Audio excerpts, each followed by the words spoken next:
Salam sejahtera untuk kita semua. Salam, Om Swastiastu, Namo Buddhaya, salam kebajikan. Yang kami hormati Bapak Direktur Tindak Pidana Eksus Barreskrim Polri, Bapak Brigjen Wisnu. Yang kami hormati Pak Wadir, Ibu Kabak Penum, Kasubdit, seluruh penyidik, dan tentu yang kami hormati dan kami banggakan rekan-rekan media. Hari ini Direktorat Tindak Pidana Eksus Barreskrim Polri akan menyampaikan konferensi pers terkait dengan perkembangan penyidikan perkara Koperasi Simpan Pinjam Indosuria Cipta. Seperti rekan-rekan ketahui bahwa kasus ini telah bergulir sejak tahun 2020, dan beberapa waktu yang lalu saudara HS ini sudah mendapat vonis dan mendapat putusan bebas. Tentu akibat putusan tersebut muncul ketidakpuasan dari para korban juga para nasabah. Maka terkait dengan hal tersebut, Polri dalam hal ini penyidik mengambil langkah-langkah untuk melakukan penyelidikan, mencari dan menemukan tindak pidana lain dari perkara Indosuria tersebut. Dan pada tanggal 13 Maret 2023 yang lalu, penyidik Direktorat Tindak Pidana Eksus Barreskrim Polri telah menentukan atau menetapkan saudara HS sebagai tersangka. Esoknya tanggal 14 Maret penyidik melakukan penangkapan terhadap saudara HS di apartemen Rapes Residen Kuningan, Jakarta Selatan. Ya. Dan penyidik tentu menerapkan pasal yang berbeda ya untuk menjerat saudara HS dengan pasal yang berbeda dengan penanganan sebelumnya. Nanti akan dijelaskan secara rinci dan detail oleh Pak Direktur Tindak Pidana Eksus dan penyidiknya. Untuk menyingkat waktu, kami berikan kesempatan Pak Direktur untuk menyampaikan. Baik, terima kasih Pak Karo Pemas Bersimpor Karo Pemas, Bang Ahmad Ramadan. Rekan Pak wartawan sekalian yang berbahagia, dalam kegiatan sore Polpes ini kami akan menyampaikan tentang posisi kasus terhadap tersangka HS ini. Penyidik telah melakukan kegiatan penyelidikan di mana pada sekitar tahun 2012 saudara HS ini sebagai direktur utama Indosuria Finance telah mengeluarkan suatu produk perbankan, yaitu MTN, medium third note atau surat utang jangka menengah. Pada saat itu dilakukan peneguran oleh regulator bahwa usaha tidak boleh mengeluarkan MTN tersebut. Untuk itu, saudara HS ini dengan niat jahatnya melakukan pembuatan yang seolah-olah membuat koperasi, ya, koperasi Indosuria. Kami sudah menemukan petunjuk bukti bahwa perbuatan atau koperasi Indosuria tersebut cacat hukum. Makanya kami menerapkan saudara HS ini dengan pasal 263 pemalsuan surat, 266 pemalsuan terhadap palsu pada otomatik, dan Undang-Undang TPPU. Kami telah melakukan beberapa pendapat keterangan saksi, di mana saksi ada 21 saksi, baik dari karyawan, dari Menkop, dari ahli, dari notaris, bahwa perbuatannya saudara HS ini telah membuat seolah-olah operasi itu adalah seolah operasi yang benar, dan ternyata setelah melakukan proses kegiatan tersebut mengumpulkan dana masyarakat yang jumlahnya kurang lebih 106 triliun ya, dan di tahun 2020 ternyata gagal bayar.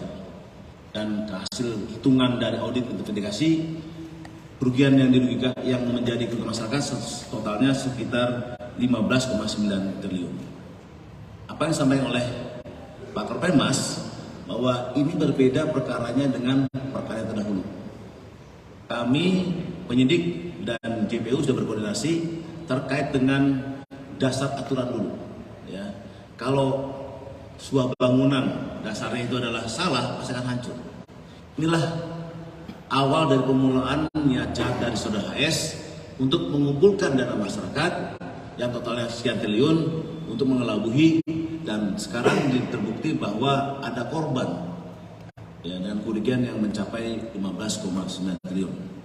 Rekan sekalian, dari hasil proses penyidikan kami telah menemukan alat bukti baik dokumen, kemudian keterangan para saksi, ahli, petunjuk yang sudah dikumpulkan oleh para penyidik, dan tentunya dengan keputusan hasil gelar perkara kami sudah membuktikan bahwa kami menetapkan saudara S sebagai tersangka, dan saudara S akan ditahan di Bareskrim, di rutan Bareskrim 20 hari ke depan ya, sejak tanggal 15 kemarin hingga bulan April 2023. Kami pun lagi mendepankan menteri aset, ya, testing aset, dan hasil koordinasi kami dengan teman-teman jaksa pun kita sudah bisa menilai, mendapatkan dugaan kurang lebih sekitar 3 triliun aset yang akan kita kejar kembali dengan bersama-sama dengan teman-teman dari PPATK dan dari Kejaksaan untuk bisa memburu aset-aset yang masih belum kita sita. Dan nantinya kita berharap 2,4 triliun yang sudah kita sita ditambah dengan aset yang akan kita dapatkan sebesar 3 triliun, mudah-mudahan bisa kembali kepada para korban. Ini kita harapkan untuk kita bisa menindak pelaku kejahatan perbankan ini dengan tegas, dan tentunya kita akan mengembalikan kepada para korban. Demikian, Prof. Kidi, mungkin ada pertanyaan, silakan.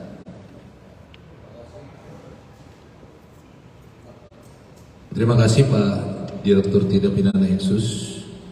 Sampai sini dulu. Ada pertanyaan dari rekan-rekan? Ya. Oke, silakan.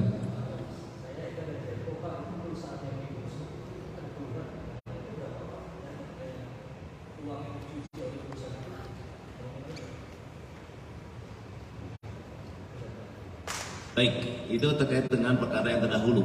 Jadi ada namanya perusahaan cangkang yang kita duga menjadi satu sistem dalam perbuatan saudara HS ini untuk memutar uangnya, ya, seolah diputar sesistem sesuai dengan aturan, tetapi akhirnya balik lagi ke pihak mereka. Ada 23 perusahaan cangkang yang masih kita lakukan pendalaman dengan total kurang lebih 15,9 triliun itu yang kita dalami.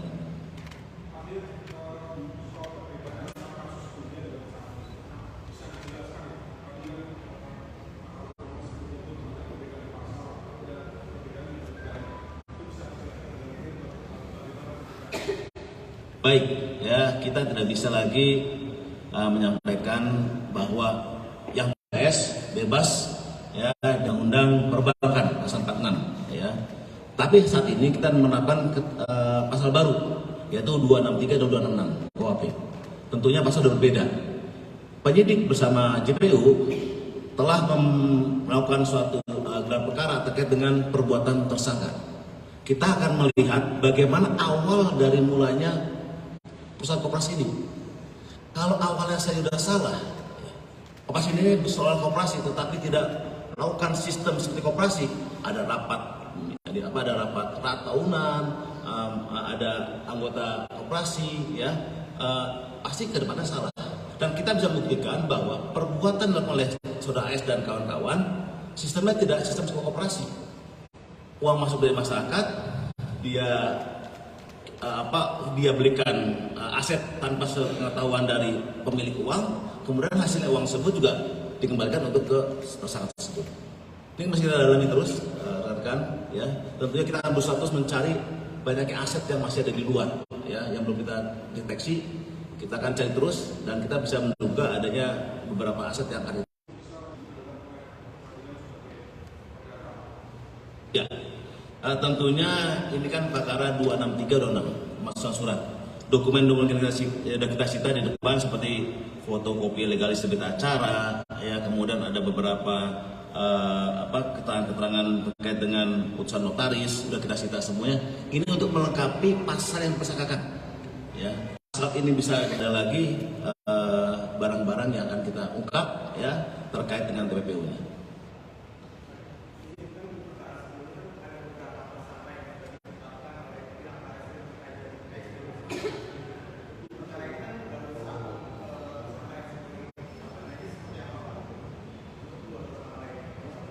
Baik, ya, untuk perkara yang ini penyidik baru menentukan satu tersangka. Tapi ada kemungkinan ada beberapa tersangka lainnya. Karena namanya pemalsuan itu tidak sendirian, ya. Ada yang membuat, ada yang menggunakan. Kita masih menerapkan kembali pasal-pasal lain untuk tersangka lainnya. Sementara pasal-pasal atau tersangka yang di perkara terdahulu diputus bebas, kita masih menunggu putusan kasasinya, ya, menunggu putusan kasasinya. Karena teman-teman dari jaksa pun telah berusaha keras untuk bisa memberikan bukti lain kepada sidang di kasasi nanti.